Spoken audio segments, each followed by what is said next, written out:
Hammaga salom. Sizlar bilan yana Shohruh, o'sha sartaroshning kundalik o'qituvchisi, ya'ni o'zbek sartaroshning kundalik o'qituvchisi.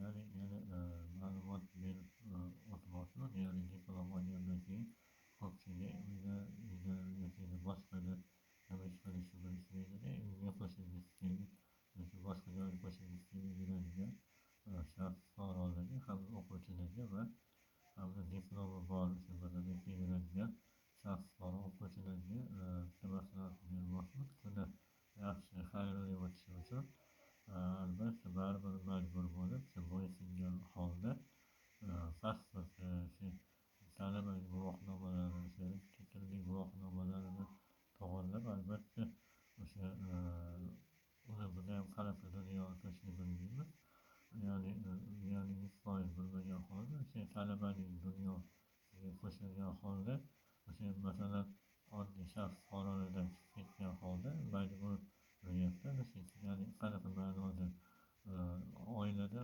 diplomli bo'ladi, diplomsiz bo'ladi. O'sha diplomsizlardan majburiyat chiqib ketgan holda ya'ni faqat bitta joy bor qonunda yozib o'tgan, ya'ni qachon ko'rsang ham muomala qilishing shart degan joyi bor. O'sha joyini bo'ysungan holatda yashasak albatta yaxshi bo'ladi va ota-onamizdan ham yaqin insonlarimizdan ham hech ketmagan bo'lamiz hamda topgan ishlarimiz bo'ladi. O'sha ozginagina pulimiz idishlarimizni yeb kelgan va yig'ib keladigan ozginagina pulimiz kelajagimizda halol bo'lib aylanib tushadi va yoqtirmagan shaxs fuqarolarimizdan esa xuddi shunaqa akkuratligi tayyorlashga yaxshiroq bo'ladi. Ya'ni o'rtamizga o'sha mamlakat bo'lgan guvohnomalarimiz ajratiladi.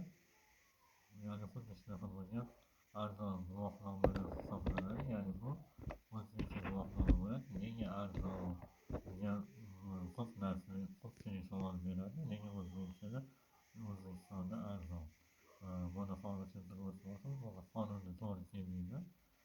Shaxs fuqarolik tushuntirib qo'yamiz. Kundaligimizdan o'rganadigan O'zbekistonimizda insof, keyin qadr-qimmat, keyin odamgarchilik bo'lgani uchun o'sha davlatimizga ya'ni bir-birini o'ylash, odamgarchilik bo'lgani uchun davlatimizda barcha narsalarimiz arzon turadi va qo'shni davlatlardan kirib kelgan har xil mahsulotlar, har xil kiyim-kechaklar bo'lgani uchun sal narx ko'tarilib boradi. Lekin hammasi o'z joyida turadi. Ya'ni 4-5 o'qigan, diplomli shaxs fuqarolarimiz birni ko'rib, birni eshitib o'tirishgan bo'lsa, ovozlarimizdan yoki boshqa ishlarimizdan albatta biz ham xursand bo'lgan holda keyingi diplomlarimizdan o'qishga harakat qilamiz va O'zbekistonimizga bemalol va'da bera olamiz. Namunali shaxs fuqaro bo'lib yashaymiz. Ya'ni o'sha generalimizga ham, prezidentlarimizga ham, ya'ni prezidentimizga ham bemalol va'da bera olamiz. Ya'ni mojarosiz, oilada, mahallada ham to'fon janjalsiz bemalol hayot kechiramiz. Ya'ni oila qurganda ham yaxshi namunali biror boshqa davlatdagi shaxs fuqarolar ham tomosha qilganda albatta o'sha pasportimizga loyiq namunali oilali bo'lishga va'da berib qolamiz. Bemalol prezidentimizga, generalimizga va'da bera olamiz 100% qarzdan.